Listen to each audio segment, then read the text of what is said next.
Shalom saudara-saudara, apa kabar? Tentunya semua baik-baik, sehat-sehat. Pertama, saya harus mengucapkan mohon maaf sebesar-besarnya.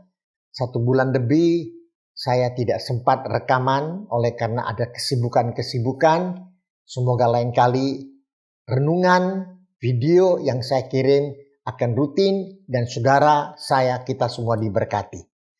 Pada saat ini kita akan bersama-sama belajar tentang mengumpulkan harta di surga. Matius 6 ayat 20 dan 21. Tetapi kumpulkanlah bagimu harta di surga. Di surga ngengat dan karat tidak merusakkannya dan pencuri tidak membongkar serta mencurinya. Karena di mana hartamu berada, disitulah juga hatimu berada. Apa maksud dari ayat ini, saudara? Secara sederhana, harta di surga merupakan harta yang melampaui harta di dunia ini.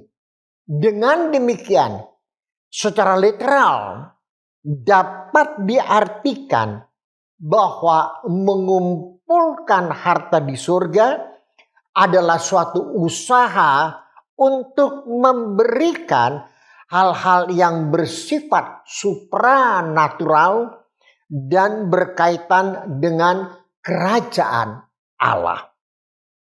Harta di surga adalah hidup kekal yang didapati hanya melalui Yesus Kristus. Pada zaman sekarang ini masih banyak orang yang hanya berfokus pada harta di dunia ini dan mengabaikan akan harta di surga. Hal ini terjadi oleh karena kurangnya pemahaman terkait dengan makna teologis dari mengumpulkan harta di surga. Sebagaimana perintah Tuhan Yesus Kristus di Matius 6 ayat yang ke-20 yang kita baca tadi. Setelah melakukan penyelidikan berdasarkan metode penelitian berkesimpulan bahwa harta di surga adalah hidup kekal yang didapat di dalam kebenaran Yesus Kristus. Jadi, mengumpulkan harta di surga adalah beriman kepada Yesus Kristus agar memperoleh hidup kekal serta mengutamakan kerajaan Allah. Serta kebenarannya taat kepada firman Tuhan. Di dalam Matius 16 ayat 26, apa gunanya seorang memperoleh seluruh dunia tapi kehilangan nyawanya, dan apakah yang dapat diberikannya sebagai ganti nyawanya? Berharap saudaraku dengan penjelasan ini, saudara memiliki pengertian yang benar dengan mengumpulkan harta di surga serta mengamplikasikannya dalam kehidupan yang praktis, saudaraku. Bagi Tuhan, kitalah, saudara dan saya, adalah harta yang paling berharga daripada emas, berlian, bahkan dunia ini.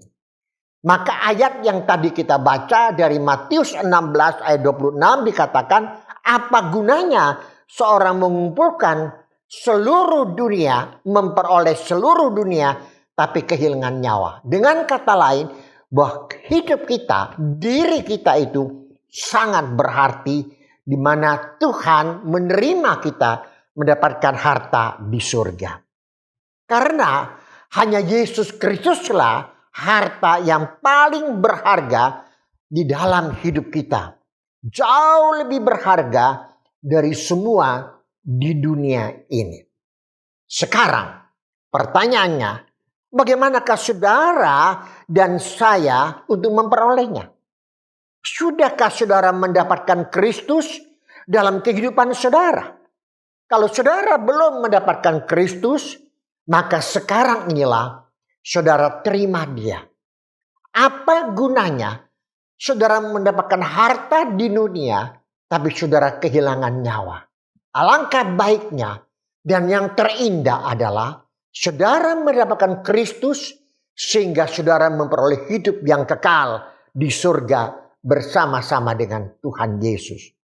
Percayalah, terimalah Dia, maka saudara dan saya ada kepastian memperoleh kehidupan yang kekal di surga, harta yang kekal di surga, yaitu saudara dan saya. Tuhan tolong kita semua, jangan ada yang melepaskan kesempatan ini. Kesempatan yang sangat baik yang Tuhan berikan kepada saudara dan saya untuk memperoleh kebahagiaan, anugerah, keselamatan yang kekal bersama Yesus di surga. Tuhan Yesus memberkati saudara dan saya. Mari kita berdoa.